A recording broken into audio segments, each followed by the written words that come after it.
Dollar के मुकाबले रुपए में रिकॉर्ड गिरावट को लेकर विपक्ष के निशाने पर है मोदी सरकार और जमकर आलोचना भी की जा रही है।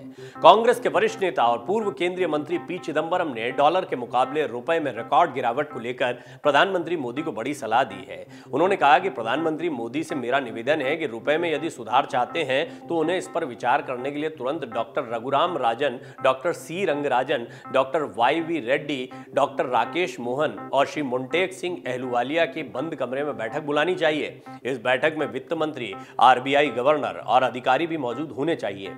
चिदंबरम ने ट्वीट करते हुए लिखा कि सरकार रुपए के मूल्य में लगातार गिरावट के खिलाफ असहाय दिख रही है।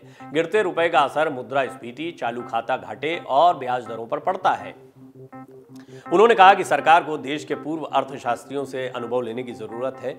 मैंने देश के हित में दिल से प्रख्यात पेशेवरों का एक समूह बनाने का सुझाव दिया है। प्रधानमंत्री को मेरी सलाह है कि तत्काल doctor C Rangarajan, doctor Y Reddy, doctor Rakesh Mohan, doctor Raghuram Rajan और मोंटेक सिंह अहलूवालिया की बंद कमरे में एक बैठक बुलाकर अगले कदम के बारे में उन्हें चर्चा करनी चाहिए।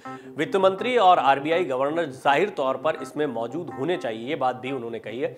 पी चिदंबरम खुद भी वित्त के जानकार हैं, वित्त मंत्री भी रह चुके हैं, गृह मंत्री भी रह चुके हैं देश के, तो बहुत ही महत्वपूर्ण भूमिकाओं में वो रहे हैं और उनके कार्यकाल के दौरान भी हालांकि बहुत सारे सवाल उठते रहे, लेकिन रघुराम राजन उन्हें काफ़ी बड़ा एक्सपर्ट माना जाता है और अब चिदंबरम ने एक बार फिर उनका नाम सामने रखा है और उन्होंने ये कहा है कि जिस तरह डॉलर के मुकाबले रुपया गिर रहा है, इसके लिए रघुराम राजन से सलाह ली जानी चाहिए।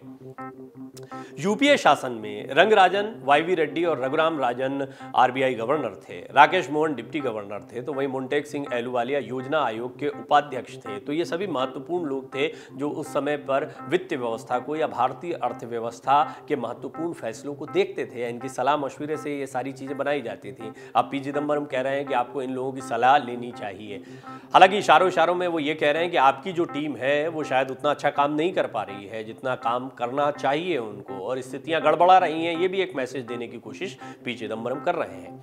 मल्लिकार्जुन खड़गे ने भी मोदी सरकार पर निशाना साधा है। कांग्रेस के नवनिर्वाचित अध्यक्ष मल्लिकार्जुन खड़गे ने हिंदी में ट्वीट कर कहा कि रुपया 83 रुपए के निचले स्तर पर चला गया है। यह भारतीय अर्थव्यवस्था के लिए बहुत खतरनाक साबित हो सकता है। केंद्रीय वित्त मंत्री ने अभी हाल ही में कहा है कि रुपया कमजोर नहीं हो रहा है, डॉलर मजबूत हो रहा है। केवल बयान देने से काम नहीं चलेगा, केंद्र सरकार को जल्द ठोस कदम उठाने होंगे। ये बात मल्लिकार्जुन खड़गे ने कही है। इससे यह स्पष्ट हो जाता है कि कांग्रेस इसे एक बड़ा मुद्दा बनाने जा रही है। और फिर पी चिदंबरम भी हमलावर हुए हैं। उन्होंने कहा है कि पुराने जो वित्त के जितने भी जानकार थे उन लोगों को बंद कमरे में बुलाकर एक बैठक करनी चाहिए और प्रधानमंत्री मोदी को उनसे सलाह लेनी चाहिए।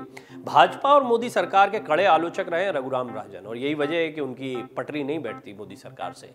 रघुराम राजन को मोदी सरकार की आर्थिक नीतियों का कड़ा आलोचक माना जाता है। कई बार उन्होंने केंद्र की मोदी सरकार को नसीहत देते हुए अर्थव्यवस्था में सुधार लाने पर जोर दिया। उन्होंने पीएम मोदी पर तंज कसते हुए कहा था कि उनकी सरकार उन्हीं को सही मानती है जो केंद्र की नीतियों की वाहवाही करते हैं। मोदी सरकार की नजर में बाकी सब गलत है। मोदी सरकार को अपने आलोचक पसंद नहीं है। रघुराम राजन ने मोदी सरकार की नोटबंदी जैसे फैसलों की कड़ी आलोचना करते हुए अर्थव्यवस्था में सुधार लाने पर जोर देने की सलाह भी दी थी। पी चिदंबरम के बयान पर बीजेपी ने पलटवार किया है। तो ये जानना भी दिलचस्प है कि बीजेपी ने पी चिदंबरम के इस बयान को किस तरीके से लिया। भाजपा नेता अमित मालवीय ने कहा कि चिदंबरम ने जिन नामों का सुझाव दिया है वो ऐसे नाम हैं जिनके समय में देश का विकास पिछड़ गया था। आपके पास अवांछित सलाह देने के अलावा कुछ नहीं है। आप जिस बौद्धिक समर्थन के बारे में बात करते हैं उन्होंने भारत की अर्थव्यवस्था को पीछे धकेलने का काम किया है। सरकार लगातार कदम उठा रही है, ये बात भी मोदी सरकार की तरफ से कहे जा रहे हैं। रुपए की गिरती कीमतों को लेकर चिंता तो है, लेकिन इसको कंट्रोल करने के लिए सरकार लगातार बड़े कदम भी उठा रही है, लेकिन अब तक इसमें कोई सफलता हाथ नहीं लगी है। रुपया पिछले कुछ दिनों में लगातार कमजोर हुआ है। साल 2022 की शुरुआत से अब तक रुपए की कीमतों में करीब 10% से ज्यादा की गिरावट दर्ज की गई है। साल 2014 से अब तक रुपए में 40.5% की गिरावट दर्ज की गई है। साल 2014 के मई महीने में रुपया 58.58 पर था, 58 रुपए 58 पैसे पर था, जो अब गिरकर 83 रुपए 8 पैसे तक पहुंच चुका है। इतनी कीमत डॉलर की हो गई है रुपए के मुकाबले, भारी गिरावट है। भारत का विदेशी मुद्रा भंडार पिछले 2 साल के सबसे निचले स्तर पर आ चुका है। ऐसे में डॉलर की मांग लगातार बढ़ रही है और रुपए की कीमतों में जबरदस्त गिरावट दर्ज की जा रही है। तो एक बड़ा मुद्दा कांग्रेस के हाथ में आ गया। पी चिदंबरम ने सलाह दी कि हमारे समय जो आर्थिक सलाहकार थे आपको उनसे सलाह लेनी चाहिए। और मल्लिकार्जुन खड़गे ने भी इस पर वार किया है बीजेपी पर। रुपए की गिरती कीमत अर्थव्यवस्था के लिए कितनी घातक है ये भी समझिए। डॉलर के मुकाबले लगातार कमजोर होता रुपया भारतीय अर्थव्यवस्था के लिए बहुत नुकसानदायक साबित हो सकता है। रुपए की गिरती कीमतों के कारण तेल कंपनियों को तेल खरीदने के लिए ज्यादा पैसे खर्च करने पड़ेंगे। इसके साथ ही खाने के तेल और बाकी इंपोर्ट आइटम के लिए भी सरकार को ज्यादा पैसे खर्च करने होंगे, जिससे हमारी इंपोर्ट बिल में इजाफा होगा। इसके साथ ही विदेश में पढ़ने वाले लाखों भारतीय बच्चों पर इसका असर पड़ेगा। यहाँ पैसा तो नोटों में कमाते हैं, रुपया जो है इंडियन करेंसी में कमाते हैं और खर्चा डॉलर में करना पड़ता है। माता पिता को बच्चों की पढ़ाई के लिए ज्यादा फीस चुकानी पड़ेगी। इन सब का असर आखिर में अर्थव्यवस्था पर पड़ता है, महंगाई पर पड़ता है, बहुत सारी चीजें हैं जिन पर इंपैक्ट इसका पड़ता है। वित्त मंत्री ने रुपए की गिरती कीमतों पर बयान दिया है, उनका बयान भी समझने जैसा है। हाल ही में अमेरिका दौरे में वित्त मंत्री निर्मला सीतारमण ने रुपए की गिरती कीमतों पर बयान दिया था। उन्होंने कहा था कि रुपया कमजोर नहीं हो रहा, हमें इसे ऐसे देखना चाहिए कि डॉलर मजबूत हो रहा है। इसके साथ ही उन्होंने कहा था कि भारतीय रुपया विश्व की बाकी करेंसी की तुलना में काफी अच्छा कर रहा है। लेकिन हालात जो हैं वो हैं आंकड़ों के लिहाज से, वो भी आपके सामने रख दिए हैं। कुल मिलाकर अभी भ्रष्टाचार का मुद्दा उठाया कांग्रेस ने भारत जोड़ो यात्रा के दौरान। नफरत तोड़ो भारत जोड़ो, इसको एक स्लोगन बनाया है।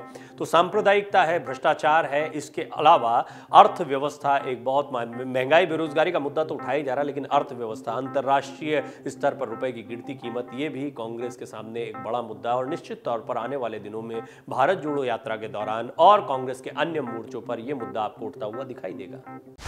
डाउनलोड करें अमर उजाला ऐप और पाएं खबरें लगातार।